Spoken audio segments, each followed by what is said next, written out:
So this is a 96 model Ducati 748S. I don't know if it's actually an S or if it's just a Strata.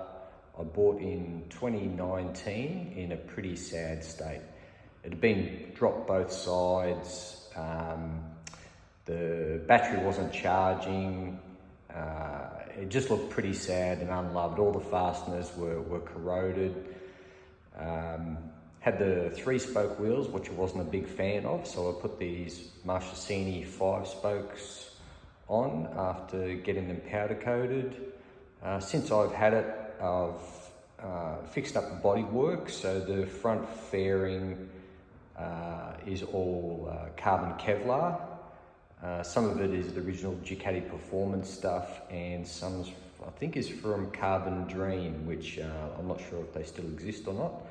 But the rear hugger is original Ducati performance, and that was painted, I'm not sure why.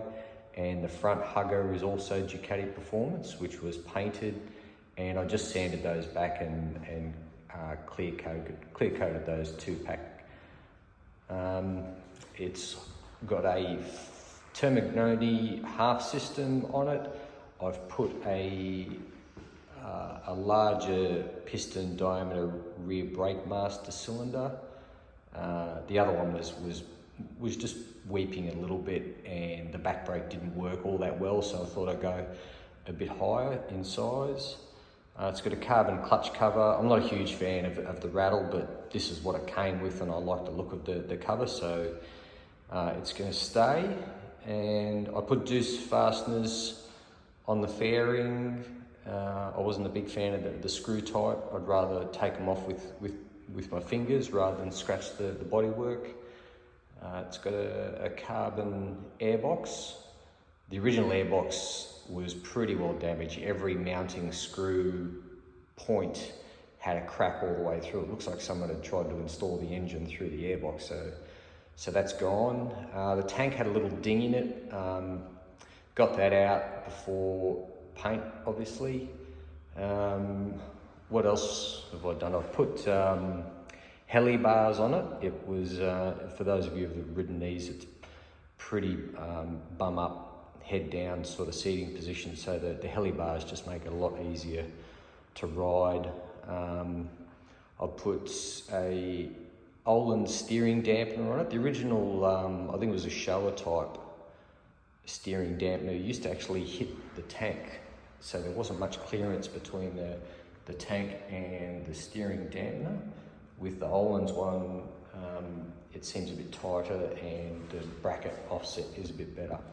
It's also got an Olin's rear on it, which I've had rebuilt from XXX suspension. What else? So it's also got a lithium iron phosphate battery in it. I went from a lead acid to an anti-gravity restart type, which is a bit handy given there is some parasitic draw on this thing. And interestingly, it went from 4 kilos down to just under 1 kilo for the battery. So you can't really, well, I can't feel it riding it, but at least I know it's bang for buck. That's probably 3 kilos well spent, while it needed a new battery anyway. Paint was done by Ben Wallace from Wallace Cycles in Brisbane. He's done a couple of my bikes now, and it's always a great job. So this is no decals, it's all paint. Around the time that this was being painted, Holden were no longer manufacturing, so the gold border there is actually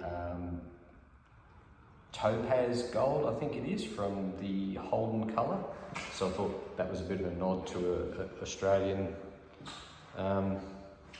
manufacturing that's no longer with us anymore. It's got the original Brembos on brakes on the front and rear. These are fine, unless you're going to track it. It's probably not worth upgrading. I did replace the discs. It's got a new set of front discs on it. It doesn't have a new rear disc. Obviously there's not enough weight on the back for the back brake to make much difference.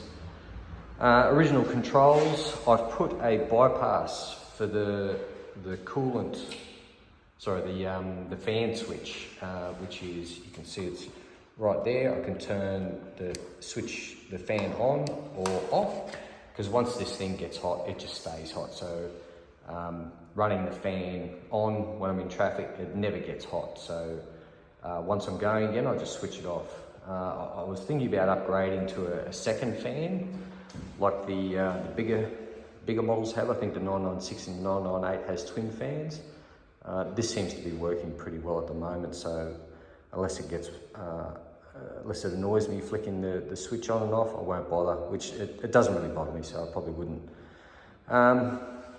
Now gearing, I've gone from, I'm not sure what the factory gearing is, but I've gone down on the front and up on the rear. So the front is a 14 tooth and the rear is a 40 tooth, 520 pitch. I've replaced the chain sliders, upper and lower, because they were just perished. So given that this thing's almost 30 years old, you can imagine the state of the plastic. All the fasteners were replated. Everything was just corroded on this thing. It was originally a Japanese bike, so it's an import bike. It's now, everything's been squared away with corrosion. I didn't want it getting any worse. What else have I done? I basically cleaned up the clutch slave cylinder that was leaking a little bit originally. So the bore was a little corroded, and a bit of Scotch-Brite, a bit of a home with the Scotch-Brite, and it's good as new now. I haven't played with it at all.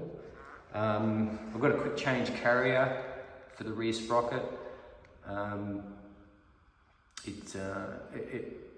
It works fine. I haven't put it on yet, obviously. There's no need to, I suppose. What else? Ohlins and the paint. So, as you can see, Ben did a great job on the paint. I was planning on painting it myself, but I'm glad I didn't. Seat has been recovered by Rankin Design. He's another Brisbane local, did a great job. He's done a couple of my bikes now. More carbon fibre here. All this stuff was painted. I've got no idea why. So a bit of wet and dry and clear coat, and it's come up amazing. All right, I'll bring you another one of my bikes again later.